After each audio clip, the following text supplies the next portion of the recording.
I'm doing. So this is a little bit therapeutic as it is hopefully beneficial for you guys on Periscope. First, I hope you'll notice that I have my EMC Electrocutioners official dodgeball or Vodgeball shirt on from VMworld 2014. I think I played Vodgeball in 2014.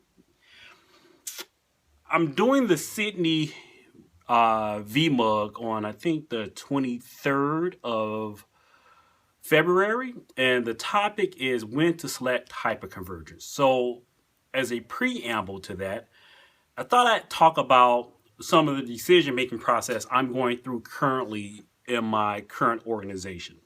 One of the things that we have to decide upon is whether or not to invest in a SAP appliance, SAP HANA appliance, or to do what they call TDI, which is basically, doesn't matter what it stands for, it's just basically build your own or bring your own solution to the forefront. And this is one of the ideas I want to capture in doing this talk on when to select hyperconvergence.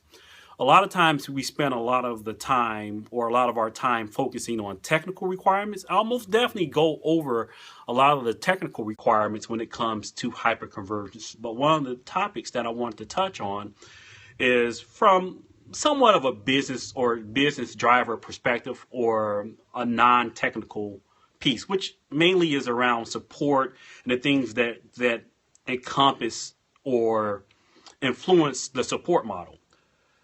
In the SAP HANA world, SAP has traditionally pushed the appliance, not primarily for technical reasons over the past couple of years.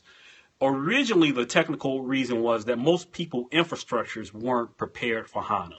HANA, from a high level, should include 10 gigabit Ethernet, fairly fast or unconstrained SAN, so not necessarily fast SAN, but SAN that there was no contention, and a SAN fabric that could support the low latency required for SAP HANA. And then obviously from a database perspective, from HANA's perspective, they needed a certain Intel chipset, Intel CPU and chipset.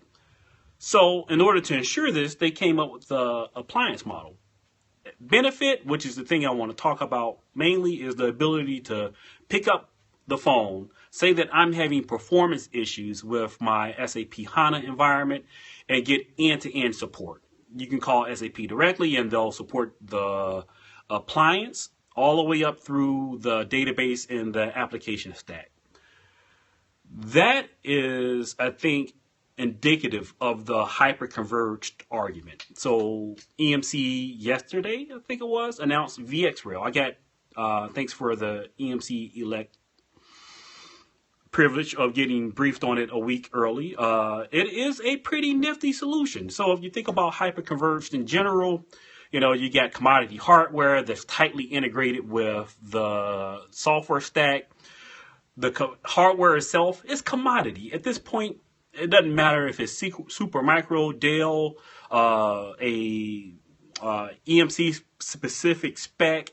The point is that you have centralized support to call and one experience for mission critical, or in this case, non-mission critical workloads. I don't know if I necessarily put VxRAIL on. I don't know if I put SAP or a mission critical app on a VxRAIL, not necessarily the use case. The use case is probably where you would have this node or several of these nodes in a remote office, some type of edge solution where you don't have IT staff, or you might have IT staff. But the point is, you don't have the depth of experience needed to support a complete stack.